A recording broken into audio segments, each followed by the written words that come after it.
Tuhan di dunia selama 3,5 tahun. Dia mengajar bahwa dia adalah Tuhan. Dia adalah Kristus, jalan, hidup, kebenaran. Dia adalah hidup, Tuhan pencipta langit dan bumi. Selama 3,5 tahun dia menulis banyak rencana Allah, agar mereka terus mengikutinya dengan erat. Hanya 12 murid yang terus mengikuti. Ada sekelompok kecil orang yang selalu mengikuti. Maka Tuhan pergi kemana untuk melakukan berbagai mukjizat? Terutama para rasul Yohanes dan Petrus menyaksikan sendiri. Dan selalu mengikuti terus. Mengapa mereka terus mengikuti? Meskipun ada kehendak Tuhan. Itu supaya orang-orang ini terus mengikuti. Kemudian hatinya percaya kepada Tuhan menjadi kuat. Mereka menyebarkan Injil Tuhan. Untuk tujuan ini, seperti hari ini saudara Sibo mengajarkan kebenaran. Ada sekelompok saudara dan saudari. Mereka mendengarkan setiap penyampaian kebenaran. Oh, apakah tidak bosan mendengarkan begitu banyak? Tidak. Itu mengubah hati sekelompok anak-anak Allah. Memastikan mereka mendengarkan setiap kebenaran dan ikut serta dalam setiap ibadah. Dan mereka juga harus menjaga pengawasan dan perjamuan. Mengapa Bapa mengatur demikian? Karena ada satu hal penting. Rencana Bapa Tuhan adalah untuk membangun hati anak-anak yang selalu mendengar. Hati percaya seperti apa? Bukan hanya percaya kepada Tuhan saja. Mereka semua anak-anak Allah yang tahu Yesus adalah Tuhan. Tidak diragukan lagi. Pasti benar. Ada satu lagi. Percaya bahwa saudara Sibo adalah anak Tuhan. Anak Bapa yang menebus bumi dan memberikan hidup kekal. Seolah-olah mencapai tingkat akhir.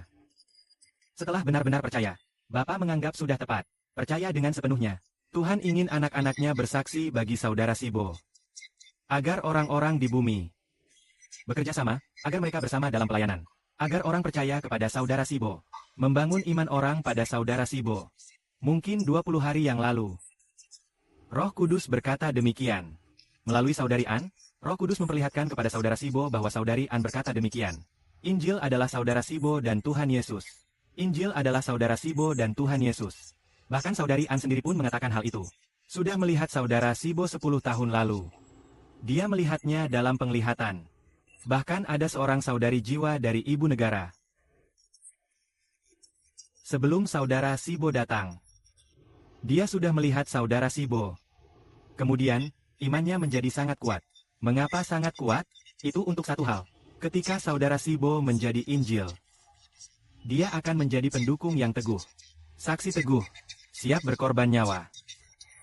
Untuk membela Injil. Itulah sebabnya. Jadi sekarang kami setiap hari berbicara. Saudari ada di samping. Dan Tuhan membuatnya mencatat dengan sungguh-sungguh. Mencatat dengan sungguh-sungguh. Dan juga berusaha keras bersama dalam pelayanan. Bekerja keras sekuat tenaga. Sekarang kita mengerti. Ternyata jalannya sama persis dengan Tuhan Yesus Kristus. Ketika iman saudara-saudari kuat. Mungkin, ya, memang Tuhan. Setelah 12 rasul ditetapkan sebagai pemimpin. Matias menggantikan Yudas. Setelah Yudas Iskariot, 12 orang ditetapkan. 12 murid setia masing-masing. Ada seorang yang mati sebagai rasul. 12 orang ini pasti sudah ditetapkan. Maka Injil orang percaya pun tersebar. Kalau saja, Rachel tidak. Suster Rachel, adalah saudari Zhao Hun. Dia adalah Rachel dari perjanjian baru. Sudah ditetapkan saudari Bulan dan saudari Sapi Merah. 2 pembantu perempuan juga sudah ditetapkan. Masih ada 12 saudara yang ditugaskan. 12 anak-anak hutan yang ditugaskan juga sudah ditetapkan. Penugasan dan dibatalkan. Lalu, penugasan Yusuf ada 2 orang yang sudah ditetapkan. Semua sudah punya 12 orang penanggung jawab yang ditugaskan. Jadi Injil ini akan segera disebarkan. Katanya jumlahnya sudah lengkap. 12 orang yang ditugaskan. Setiap orang sudah tahu siapa saudara yang menjadi tanggung jawabnya. Kita semua sudah tahu. Lalu siapa nenek moyang kerajaan itu? Raja Lia itu siapa? Juga siapa Sapa-Sipa dan Pila itu sudah ditetapkan. Maka pasti Injil akan mulai tersebar luas. Semua bangsa dan suku. Awalnya kita bicara tentang Injil Tuhan Yesus Kristus. Kita semua mengerti bahwa Yesus adalah Tuhan dan itu sudah pasti. Panggilan untuk mempelai surgawi telah ditetapkan. Sudah lengkap. Lalu, berikutnya pengantin surga bergabung untuk melakukan apa? Memberitakan Injil tentang mempelai. Itu tentang pemberitaan bumi. Injil saudara Sibor tentang hidup kekal. Dengan begitu Injil ini cepat menyebar. Saat hari Pentakosta tiba. Saat Tuhan tiba di hari Pentakosta. Hari Pentakosta tiba. Pada hari Pentakosta tahun 33 Masehi. Pada hari itu, ada 120 orang menerima Roh Kudus. Termasuk 12 rasul. Kemudian dengan cepat, ada ribuan orang yang percaya. Sesaat kemudian ada mujizat dari Yohanes dan Petrus yang membuat lebih banyak yang percaya.